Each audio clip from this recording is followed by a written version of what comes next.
তাই এখন পড়বো হচ্ছে হেনরি ফিল্ডিং। হেনরি ফিল্ডিং এর চেহারাটা একটু ব্যতিক্রম, তাই না? একটু ব্যতিক্রম চেহারা, দেখেন কেমন নাকগুলো লম্বা লম্বা। হেনরি ফিল্ডিং এইগুলো হচ্ছে আপনার মাথায় দিচ্ছি এই কারণেই যে আপনি যদি পরীক্ষার হলে কোনো একভাবে ক্লুটা মনে রাখতে পারেন। সবগুলো রাইটারের পিকচারই কিন্তু আমাদের বইতে দেওয়া আছে, দেখে নিলেই পারেন। আচ্ছা, ওনার সম্পর্কে জীবন কথাটা আমি একটু পড়াবো এই কারণেই, কারণ এটা একটু মনে রাখা জরুরি। হেনরি ফিল্ডিং 22 এপ্রিল 1707 সালে ইংল্যান্ডে জন্মগ্রহণ করেন এবং সেখানে মৃত্যু। ভালো কথা, এটা আমার লাগবে না, আমার লাগবে হচ্ছে এই লাইনটা, সাহিত্যকর্মের লাইনটা। কি বলা আছে দেখেন, বলছে রিচার্ডসনের পামেলা উপন্যাসকে উপহাস করে 1742 সালে যোসেফ অ্যান্ড্রুস রচনা করেছেন। এই যে দেখেন, এই হেনরি ফিল্ডিং কি করছে দেখেন, ফিল্ডিং এর কাজ কি দেখেন। রিচার্ডসন আরেকজন রাইটার, ইংলিশ রাইটার। রিচার্ডসনের একটা সাহিত্য আছে পামেলা। এই পামেলা উপন্যাসকে তিনি উপহাস করেছেন, মানে ব্যঙ্গ করেছেন। ব্যঙ্গ করে তিনি আরেকটা সাহিত্যকর্ম রচনা করেছেন, সেটার নাম হলো যোসেফ অ্যান্ড্রুস। কি রচনা করেছিলেন? Joseph Andrews. তার মানে পামেলার এগেইনস্টে লিখছে যোসেফ অ্যান্ড্রুস। পরীক্ষার হলে আপনার এটা প্রশ্ন আসতে পারে যে যোসেফ অ্যান্ড্রুস কোনটার এগেইনস্টে লেখা, সেটা হচ্ছে পামেলার এগেইনস্টে লেখা। পামেলা কার লেখা? রিচার্ডসনের লেখা। যোসেফ অ্যান্ড্রুস কার লেখা? এটা হচ্ছে হেনরি ফিল্ডিং এর লেখা। ঠিক আছে। গ্রন্থটিতে সাফল্যে উৎসাহিত হয়ে 1743 সালে ব্যঙ্গাত্মক উপন্যাস জোনাথন ওয়াইল্ড প্রকাশ করেন। তার মানে উনি একবার প্রথমে লিখছে হচ্ছে যোসেফ অ্যান্ড্রুস নামে, এটা কিন্তু উপন্যাসের কথা বলতেছি। কে লিখছে এটা? যোসেফ অ্যান্ড্রুস লিখছে হচ্ছে হেনরি ফিল্ডিং। এরপরে আরেকটা লিখছে জোনাথন ওয়াইল্ড প্রকাশ করেছেন। আচ্ছা, এবার আসি আমরা এইগুলো সম্পর্কে আরেকটু ডিটেলস আগাবো, তার আগে ওনার উপাধিটা একটু দেখে নিই। হেনরি ফিল্ডিংকে ইংরেজি উপন্যাসের জনক বা ফাদার অফ ইংলিশ নোভেল বলা হয়। হেনরি ফিল্ডিংকে কি বলা হয় বলেন? হেনরি ফিল্ডিংকে বলা হয় উপন্যাসের জনক বা ফাদার অফ ইংলিশ নোভেল। এই লাইনটা খুব জরুরি, মনে রাখার টিপসটা কি দেখেন। এখন এই যে কাকে উপন্যাসের জনক বলা হয় সেইটাই বা আপনি মনে রাখবেন কিভাবে, এটার জন্য আমি একটা ছোট্ট লাইন দিয়েছি। ফিল্ডিং মেরে লিখতে উপন্যাসের জনক হলো কে? Henry fielding. ফিল্ডিং মেরে লিখতে জনক হয়ে গেছে। তো হেনরি ফিল্ডিং, আর ফিল্ডে মানে কি? ফিল্ডে একটা বড় জায়গা। সো উপন্যাস কিন্তু ছোট জিনিস না, এটা একটা বড় জিনিস। সো এইভাবে আপনার মতো করে নন সাহিত্যিকের স্টুডেন্ট হয়ে থাকলে এইভাবে আপনি মনে রাখতে পারেন। ঠিক আছে। আচ্ছা, তার পেন নেম কি? এই যে তার ডাক নেম কি? হেনরি ফিল্ডিং এর ডাক নেম হচ্ছে ক্যাপ্টেন হারকিউলিস ভিনেগার। কার নাম এটা? এটার নাম হচ্ছে হেনরি ফিল্ডিং এর একটা ডাক নাম, বা এটা হচ্ছে যে নাম উনি ব্যবহার করতেন ডাক নাম হিসাবে। আচ্ছা, এটা শেষ, উপাধি শেষ। এবার তার সাহিত্যকর্মগুলোর মধ্যে তার একটা পোয়েম আছে, কবিতা আছে, সেটা আছে মাস্কারিড। এটা লাগবে না, মাস্কারিড। এই অ্যামেলিয়া লাগবে, জোনাথন উইল্ড লাগবে, জোসেফ অ্যান্ড্রুস লাগবে, টম জোন্স লাগবে। এই চারটাই লাগবে, এই একটাও ছাড় দেওয়া যাবে না। তার মানে হেনরি ফিল্ডিং এর চারটা সাহিত্য জরুরি: Amelia, Jonathan wild, Joseph Andrews. মনে আছে জোসেফ অ্যান্ড্রুস হচ্ছে ওই যে পামেলার এগেইনস্টে লেখা, আর এই অ্যান্ড্রুসের সাফল্য পেয়ে লিখছে হচ্ছে জোনাথন ওয়াইল্ড। আর টম জোন্স, এটা আরও একটা বিখ্যাত উপন্যাস। সবগুলোই পড়তে হবে আমাদেরকে মনে রাখার স্বার্থে। এই চারটাই জরুরি। এই চারটা কিভাবে পড়বেন, মনে রাখবেন কিভাবে? হেনরি ফিল্ডিং তার উপন্যাসে তিনজনের নাম পড়েন: জোসেফ অ্যান্ড্রুস, জোনাথন ওয়াইল্ড এবং টম জোন্স মিলে অ্যামেলিয়ার সাথে পার্কে ফিল্ডিং মারে। এবার দেখেন, এটা কিন্তু গল্পের মধ্যেই আপনি যে হেনরি ফিল্ডিং এর একটা ভাব আছে আপনি মনে রাখতে পারতেছেন। তো পার্কে ফিল্ডিং মারে, তো ফিল্ডিং মারা মানে হেনরি ফিল্ডিং, ভালো করে বুঝেন। এখন পার্কে ফিল্ডিং মারবে কার সাথে? অ্যামেলিয়া, একটা নারী ক্যারেক্টার, তার উপন্যাস আছে। তাহলে অ্যামেলিয়া আর তিন বন্ধু কে? জোসেফ অ্যান্ড্রুস, জোনাথন ওয়াইল্ড আর হলো টম জোন্স। মনে থাকবে, Joseph Andrews AW J, Wild আর হলো জোন্স। এই ক্লিয়ার? আচ্ছা, এইভাবে চাইলে মনে রাখতে পারেন। এখানে কনফিউশন ক্লিয়ার করার জন্য বলছি, এখানে কিন্তু উনি টম জোন্স লিখছে উপন্যাস। কনফিউশন ক্লিয়ার করেন। টম দিয়ে আরও কিছু সাহিত্য আছে, সেই সাহিত্যগুলো একটু দেখাই। হেনরি ফিল্ডিং লিখছে টম জোন্স। এছাড়াও টম জোন্স একটা নাটক আছে যেটা লিখছে হচ্ছে জন অসবর্নি। অ্যাডভেঞ্চার অফ টম সয়ার্স লিখছে Nobel mark টুয়াইন। Uncle Tom's cabin, এটা হচ্ছে নোভেল, লিখছে মিস্টার হ্যারিয়েট স্ট্রো। আর টম জোন্স নোবেল, এটা লিখছে হেনরি ফিল্ডিং। তাহলে দেখেন টম জোন্স হুবহু নামে দুইটা আছে। একটা হলো নাটক আর একটা হলো নোভেল। তো খেয়াল রাখতে হবে পরীক্ষার হলে আপনাকে যদি জিজ্ঞেস করে যে টম জোন্স উপন্যাসটি কার লেখা, আনসার হবে হেনরি ফিল্ডিং। টম জোন্স নাটকটি কার লেখা, মানে প্লে কার লেখা, টম জোন্স প্লে বা নাটকটি কার লেখা, তখন কিন্তু আনসার হবে হচ্ছে জন অসবর্নি। আনসার কি হবে বলেন? জন অসবর্নি। এরপর তাহলে এই কনফিউশনটা ক্লিয়ার হয়েছে তো? তাহলে আমরা চলে যাব আরেকটু, তার বেশ কিছু নাটক আছে, নাটকগুলো একটু লিখবো। যদিও সে উপন্যাসের জনক, কিন্তু তার বেশ কিছু নাটকও রয়েছে, সেই নাটকগুলো আমরা একটু এক নজরে দেখি। এটা হচ্ছে মোক doctor, love in several Mox লাগবে না, রেপ আপন রব, রেপ এটা পড়তে পারেন, মাইজার, মডার্ন হাজবেন্ডটা পড়তে পারেন, এগুলো সব নাটক, টেম্পল ভিউটা পড়তে পারেন, ট্রাজেডিস অফ ট্রাজেডি এইগুলো পড়তে পারেন। আসলে এই নাটকগুলো মোটামুটি পড়ার মতোই, মানে নাটকের ভিতরে পড়তে হবে না, জাস্ট এই সাহিত্যকর্মগুলো যে হেনরি ফিল্ডিংয়ের এই কথাটা আপনার জানতে হবে, তাহলে আপনার জন্য যথেষ্ট। সো দেখি আমরা এই সাহিত্যগুলো আবার কিভাবে মনে রাখা যায়, এই সাহিত্যগুলো কিভাবে মনে রাখা যায়। আচ্ছা দেখেন, আমি এই গল্পগুলো না আপনাদেরকে একটু বুঝিয়ে দিচ্ছি। প্রত্যেকের কাছেই কিন্তু আমার বই আছে, সো বইটা সাথে নিয়ে বসবেন, তাতে কি হবে একই সাথে আমার সাথে পড়বেন আর আলোচনাগুলো শুনবেন, দেখবেন আপনার পড়াশোনা কিন্তু কমপ্লিট হয়ে যাবে।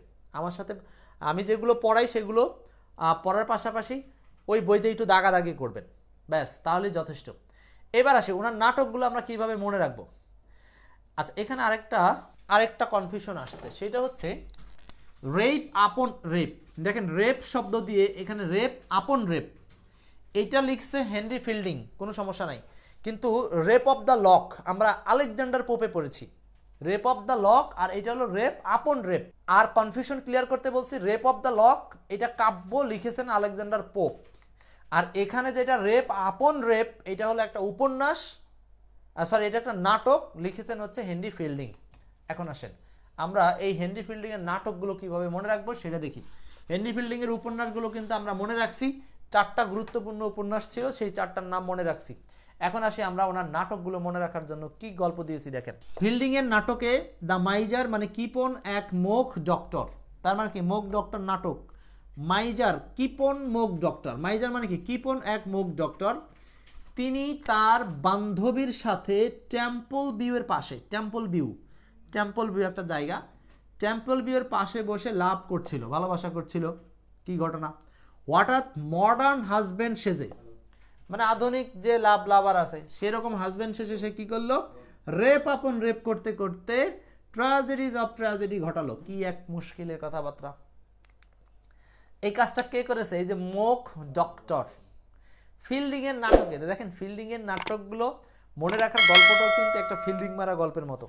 তাহলে বলছে মডার্ন হাজব্যান্ড সে যে রেপ আপন রেপ করতে করতে ট্র্যাজেডি অফ ট্র্যাজেডিস ঘটালো, যা দেখে জনগণ তাকে গণধোলাই দিল। কাকে গণধোলাই দিল? এই মোক ডক্টরকে, কিপন মোক ডক্টরকে, মাইজার মোক ডক্টরকে গণধোলাই দিল। অতঃপর ভালোবাসা ছেড়ে সেভারেল মক্সে গিয়ে ক্ষমা চাইতে লাগলো। অতঃপর ভালোবাসা ছেড়ে সেভারেল মক্সে গিয়ে ক্ষমা চাইতে লাগলো। তাহলে এই যে সেভারেল মক্স এটা কি? নাটক। তাহলে আমরা হেনরি ফিল্ডিংয়ের নাটক আর উপন্যাস এই দুটোই মনে রাখার চেষ্টা করব, এখান থেকে কোশ্চেন হয়। তো আমরা এখন আরেকবার দেখাই দিই নাটকের নামগুলো।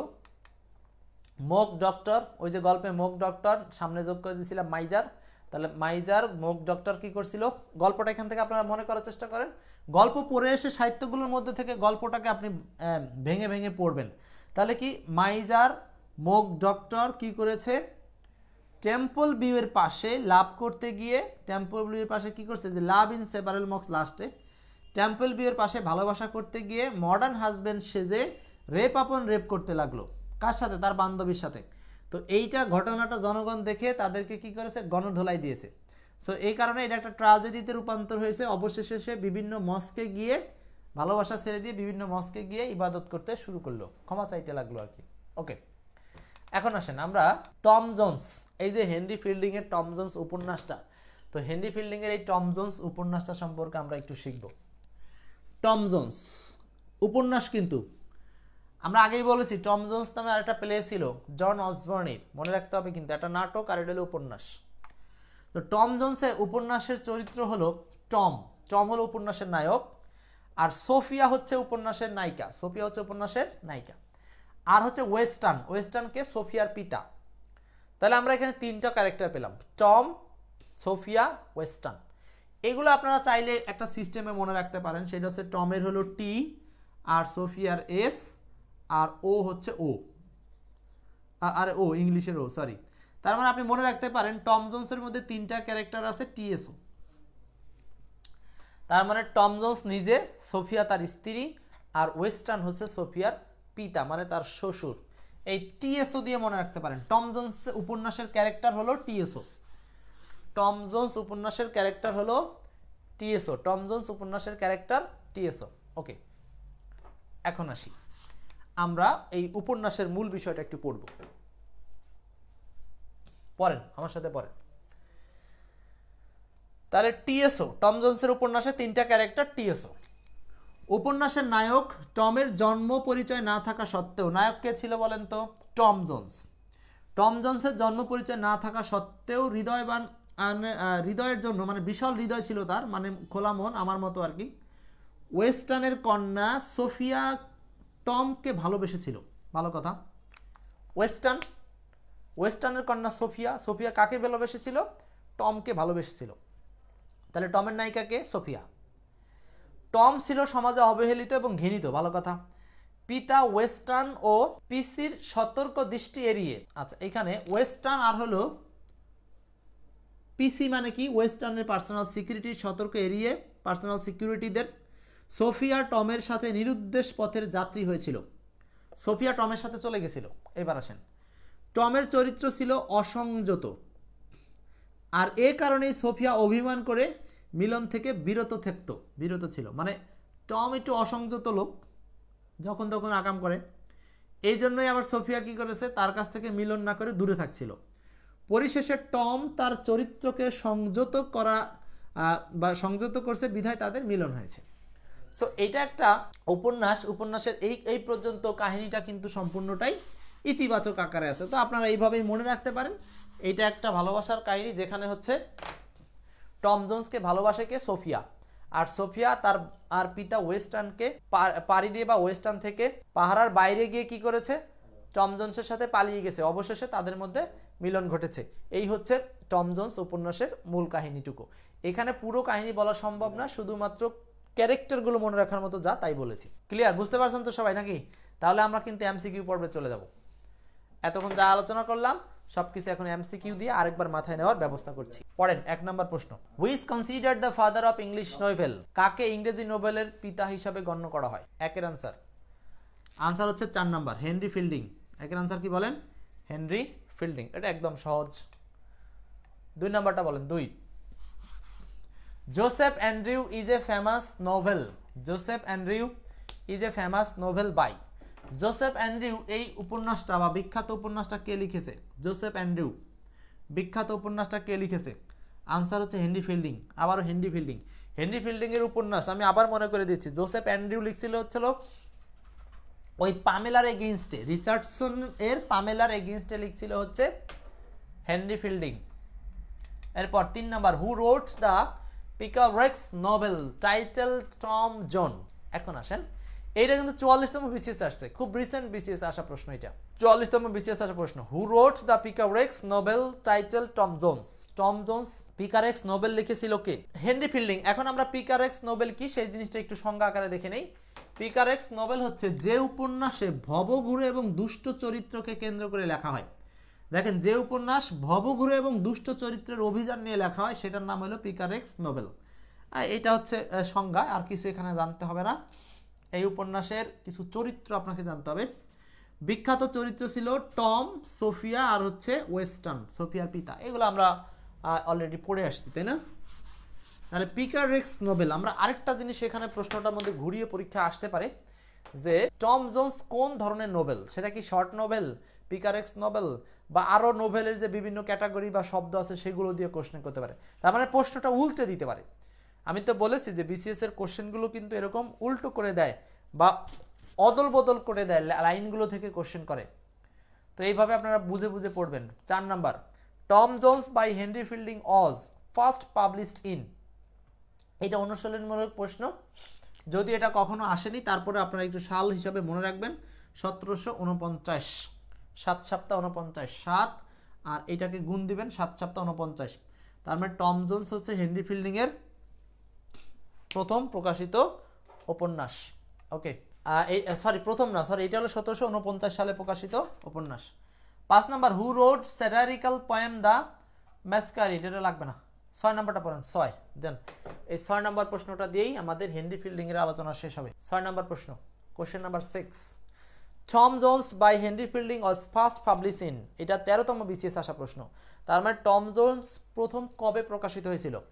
টম জোন্স প্রথম কবে প্রকাশিত হয়েছিল? টম জোন্স প্রথম কবে প্রকাশিত হয়েছিল? এটা আনসার অনেকে কিন্তু মনে রাখতে পারবেন না, এই জন্যই সমস্যা। First half of 18th century, এই কারণে আপনাকে ওই সালটা মনে রাখতে হবে। সালটা হলো 1749। দেখেন তো 1749 মানে কি? এটা 18 শতক, ঠিক কিনা? 18 শতকের দুইটা ভাগ, একটা হচ্ছে 1750 পর্যন্ত, আর একটা হলো 1750-এর পর 1799 পর্যন্ত। তার মানে এই প্রথম হাফ 50-এর মধ্যে 49 সালে, এই জন্য বলা হচ্ছে first half of 18th century. তাহলে কোশ্চেনটা কতটা কঠিন ছিল, এই কোশ্চেন পারা এত সহজ না। এটা যারা সাহিত্যের স্টুডেন্ট তারা হয়তো পারতো, কিন্তু নন সাহিত্যিকের স্টুডেন্ট এত ডিপলি আসলে তখন কেউ পড়েনি। 13তম বিসিএস এর কোশ্চেন। তার আনসারটা বুঝলাম, এটা হলো 1749 সাল। ওই 1749 সালকে চেঞ্জ করে সেঞ্চুরিতে আনা হয়েছে। ক্লিয়ার? 17 সাল পড়ে গেছে মানে সেটা হলো 18 সেঞ্চুরি। তাহলে আনসার 18 সেঞ্চুরি প্রথম হাফ। এই ছিল হচ্ছে আপনাদের সাথে হেনরি ফিল্ডিং সম্পর্কে আলোচনা। সো মোটামুটি এখন একটু 10 সেকেন্ড মাথার মধ্যে নিয়ে নেন কি শিখলেন। ওকে, তাহলে ক্লিয়ার? তাহলে আমরা হেনরি ফিল্ডিং সম্পর্কে বিসিএস বা অন্যান্য পরীক্ষার জন্য একটু ভালোভাবে পড়ব। হেনরি ফিল্ডিং এখানেই শেষ। ধন্যবাদ।